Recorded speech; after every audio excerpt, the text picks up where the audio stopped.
ఓం శ్రీమాత్రే నమః. ఓం ఓంకారబిందు సంయుక్తం నిత్యం ధ్యాయంతి యోగినః కామదం మోక్షదం చైవ ఓంకారాయ నమో నమః. ప్రయాణం అయ్యి వెడుతున్నాము, అంతా బాగుంది. కానీ ప్రయాణానికి తిథులు ఎలాంటివైతే మంచిది? తిథి వార నక్షత్ర యోగ కరణాలు ఉంటే పంచాంగం కదా. మరి పంచాంగం చూసుకుని వెళ్ళాలా? ఎలా వెళ్ళాలి? ఏ దిక్కున ఏ రకంగా పెడితే మంచిది అనే విషయాన్ని కొంతమంది సంశయించుకుంటూ ఉంటారు. ముఖ్యంగా ఏ రోజైనా ఏ తిథైనా సరే బ్రహ్మ ముహూర్త వేళలో మీరు ప్రయాణానికి ఓంకారం 3 సార్లు చేసుకుని మీరు దేవుడి దగ్గర దీపారాధన చేసుకుని వెళ్ళినట్లయితే దిగ్విజయంగా వెళ్ళిపోతారు. అంటే అష్టమి, నవమి, అదేవిధంగా అమావాస్య ఇలాంటి తిథులు కాకుండా మామూలుగా దశమి, తర్వాత పంచమి, సప్తమి ఈ విధమైనటువంటి తిథుల్లో అంటే శుక్లపక్షంలో అయితే కనుక వెళ్ళిన పని వెంటనే అవ్వడానికి అవకాశం ఉంది. నక్షత్రాలు ఏం వాడాలి, తిథులు ఏం వాడాలి అనే విషయాన్ని కులంకుషంగా మనం ఒక్కసారి చూద్దాం. ముఖ్యంగా ఏంటంటే కనుక కొన్ని యోగాలు కూడా ఉంటాయండి, కలిసిరాని యోగాలు ఉంటాయి. ఆ యోగాల్లో మనము ప్రయాణం అయ్యి వెడితే ఏ విధంగానే కూడా మనకి పనికిరావు. అందువల్ల దగ్ధ యోగాల గురించి కూడా మనం చెప్పుకుందాం.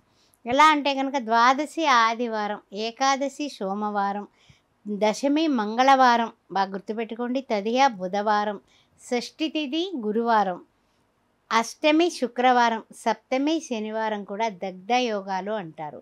అవి ప్రయాణాలకి వద్దు.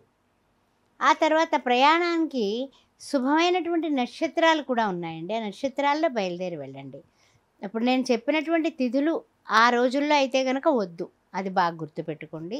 ప్రయాణానికి శుభ నక్షత్రాలు ఏమిటంటే కనుక అశ్విని, రోహిణి నక్షత్రం, మృగశిర నక్షత్రం, పునర్వసు నక్షత్రం, పుష్యమి, ఆ తర్వాత ఉత్తర, హస్త, అనురాధ, ఉత్తరాషాఢ, శ్రవణ నక్షత్రం, ధనిష్ట నక్షత్రం, శతభిష నక్షత్రం, ఉత్తరాభాద్ర, రేవతి. ఈ నక్షత్రాల్లో మీరు ఎక్కడికి వెళ్ళినా కూడా చాలా విజయంతో తిరిగి వస్తారు.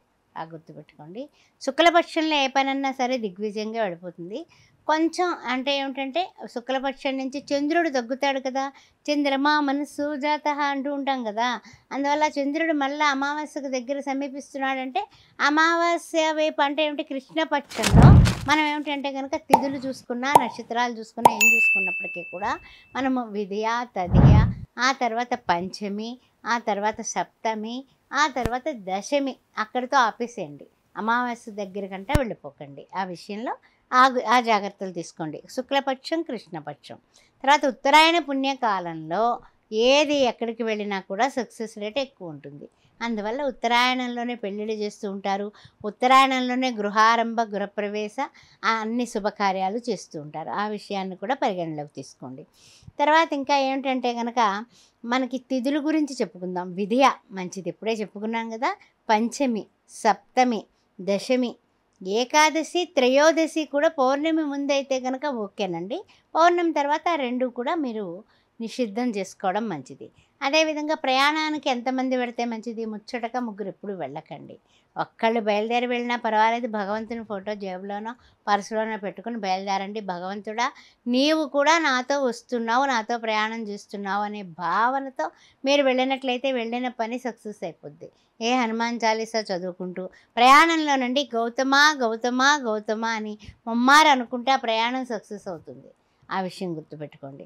తర్వాత ముఖ్యంగా ఏమిటంటే కనుక తూర్పు వైపు మంగళవారం, దక్షిణం వైపు సోమవారం, శనివారం, పశ్చిమ వైపు బుధవారం, గురువారం, ఉత్తరానికి ఆదివారం, శుక్రవారాలు ప్రయాణానికి శుభకరాలు. ఇది 1-2 సార్లు వినండి. తర్వాత మళ్ళీ చెప్తాను ఇంకొకసారి. తూర్పుకి వెళ్ళేటప్పుడు మంగళవారం, దక్షిణానికి సోమవారం, శనివారం కలిసి వస్తాయట, పశ్చిమానికి బుధ, గురువారాలు, ఉత్తరానికి ఆది, శుక్రవారాలు ఇవన్నీ కలిసి వస్తాయని మనకి పెద్దవాళ్ళు, మనకి ఏదైతే జ్యోతిష శాస్త్రాన్ని నమ్మినటువంటి వాళ్ళు రాసినటువంటి పంచాంగకర్తలు చెప్పినటువంటి శుభమైనటువంటి ఘడియలు. ఆ విషయాన్ని గుర్తుపెట్టుకోండి. అయితే కొంతమంది అనుకుంటూ ఉంటారు ఏమని అంటే గనక ప్రయాణానికి లాభసాటైన ప్రయాణమే చేయాలి, క్షేమంగా వెళ్ళాలి, లాభంగా రావాలి అంటూ ఉంటారు. దానికి ఈ సూత్రాలన్నింటినీ కూడా మనం పాటించినట్లయితే అన్ని విధాలా కూడా మనకు కలిసి వస్తుంది. తర్వాత ఇంకా కొన్ని కొన్ని విషయాలు ఏంటంటే కనుక శుభమైనటువంటి నక్షత్రాలు ఇందాక చెప్పుకున్నాం కదా, ఆ నక్షత్రాలు అశ్విని, రోహిణి, మృగశిర, పునర్వసు, పుష్యమి, ఉత్తర, హస్త, అనురాధ, ఉత్తరాషాఢ, శ్రవణ, ధనిష్ట, శతభిష, ఉత్తరాభద్ర, రేవతి ఈ నక్షత్రాల్లో మీరు ప్రయాణమై వెళ్ళండి. అన్ని విధాల విజయప్రాప్తి కలుగుతుంది. ప్రయాణంలో తప్పనిసరిగా ఆపమృత్యు దోషాలు లేకుండా హనుమాన్ చాలీసా పారాయణ చేయండి.